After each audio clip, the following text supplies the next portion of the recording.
horses. Now, the clock starts once a paw touches Mount Hogmore and stops when they hit the pillow in the ball pit.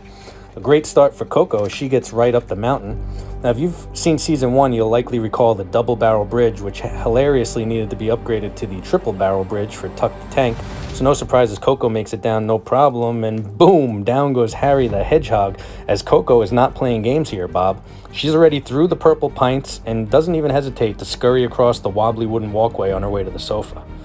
And it looks like she is hitting her first snag as she struggles a bit to climb over the green cups, much like Pepper did, rather than just follow the intended path through them.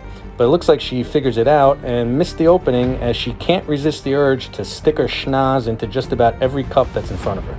It'll be interesting, Bob, to see if this distraction ends up hurting her in the end, because she was moving along at a rapid pace as we approach 50 seconds on the clock. It looks like she's back on track as you briefly saw the floating hand spotter, which is always nearby, as she scales the cushion side of Pool Noodle Mountain. And for those who don't know, hedgehogs do not have good vision, so while these obstacles may not seem too challenging, it's all the more impressive that they're able to navigate using their other senses. And folks, she's already on the recliner and just needs to go down the super slide to stop the clock, and there she goes. No fear in this feisty female as she finishes with a very impressive time of 1 minute and 14 seconds, setting the bar quite high for the tank. And we're going with a little different style this season, with highlights and replays after the race rather than during the race, as we watch the playback via the Mount Hogmore cam. And just like Pepper and Tuck, Coco did not appreciate that Harry the Hedgehog was hindering her as she headed into the path of the purple pints. She knocks him to the ground and continues along her merry way unfazed. And here we see her greatest distraction of the course, where her desire to stick her nose into each cup ended up costing her several seconds, or she would have been close to a minute, Bob. So she's hoping that doesn't come back to bite her after Tuck takes his shot at the course. And Pool Noodle Mountain was no challenge whatsoever for Coco, as she didn't even pause, and she finally does a great job positioning herself at the top of the super slide to coast down and finish the course. Pepper must be looking down with pride, so well done, Coco, with a very impressive time, 1 minute 14 seconds. Now let's see what Tuck the Tank can do next as he is getting ready at the starting line. And here he goes. Now, while Tuck may look a little tubby, don't let it fool you, folks.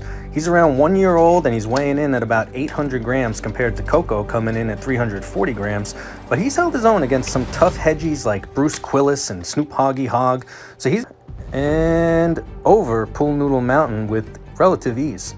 Now remember, folks, the time to beat is 1 minute 14 seconds as he's now heading up to the armrest, approaching 1 minute with the super slide and the sweet taste of victory within his reach. This one is going to come down to the wire, Bob, as he gently drops down to the recliner. He just needs to position himself on the super slide, and I can't believe it. 1 minute 13 seconds. Take me home, mama, and put me to bed. I have seen enough to know I have seen too much. An unbelievable victory for the tank by less than 1 second. You saw it with your own eyes, folks. Let's check out some of these highlights of Tuck's journey to victory. For those asking about their motivation or wondering about treats, I have offered plenty, but they're not baited to do the course at all. They both love to free roam on the ground, so that's their motivation to figure out how to get through it, and their reward for getting down to the ball pit, as we take a look at Tuck making Pool Noodle Mountain look like a molehill, much like Coco did.